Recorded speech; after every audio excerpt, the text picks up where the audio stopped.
Happy Friday, everybody. Hopefully I can get rid of the flies in here. The flies are kind of driving me nuts.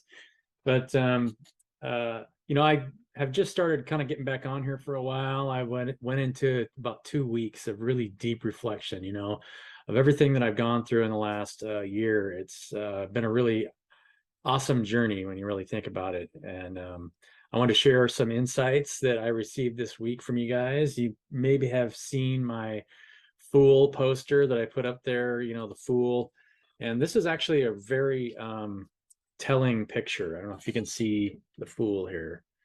Um, the I did a series of videos a little while back on LinkedIn about I called Circuit Breaker because I call it connecting the circuit about our state of reality. And the reality is we're in this giant field of infinite intelligence that you're kind of at the center of, and without realizing it, it's all one mind. My highest self and your highest self is the same being making those decisions. So we are following this divine plan that all of us are following. And so the reality is we're all making decisions that are in complete agreement with each other. And so this state of mind of conflict is actually an illusion.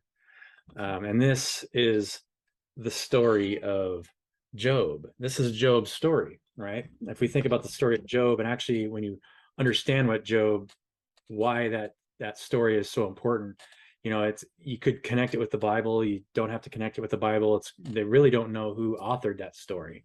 And the hero's journey is Job's story, right? And it's the story of Job reflects the entire beginning and ending of the Bible. And so, the beginning of the story of Job is, God and the devil are having a conversation. So that right there, you have conflict, right? You have two minds instead of one mind. And so Job, if you look at it in this way, all of the voices in that book are in Job's mind. So Job is in conflict because he believes that something is out there to get him.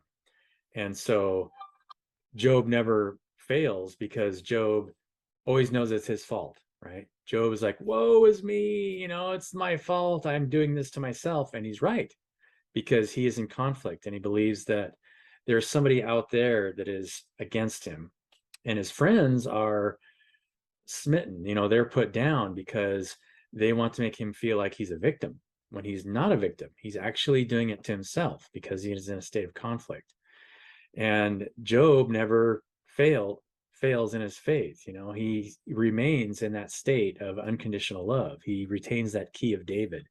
I was explaining what the key of David was to my son the other day, and he wasn't aware of the story. He went to a little bit of Bible school when he was younger, but the key of David, for many of you that don't understand the story of David, Saul, the king of the Israelites at the time, was going to kill David. And Saul went into a cave where David had him surrounded.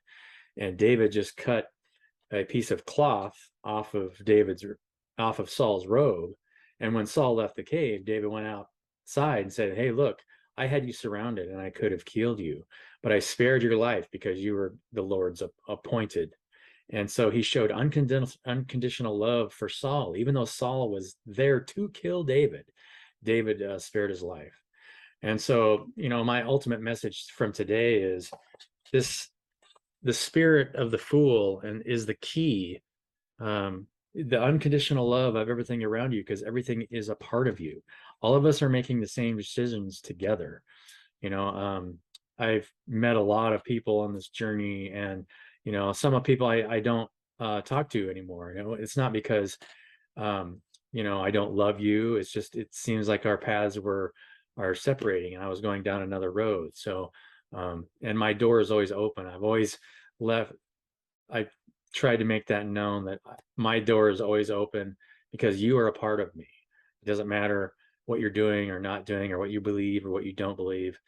All of our choices are made in a part of the grander plan, and my door is always open, and I love all of you. So that is my message here for today on a Friday. Happy Friday. The the message of Job. Love everyone around you, because if they are pointing the finger at you and believe that they are in conflict, they know not what they do, right? They are hurting themselves. So I love you all and have a wonderful weekend.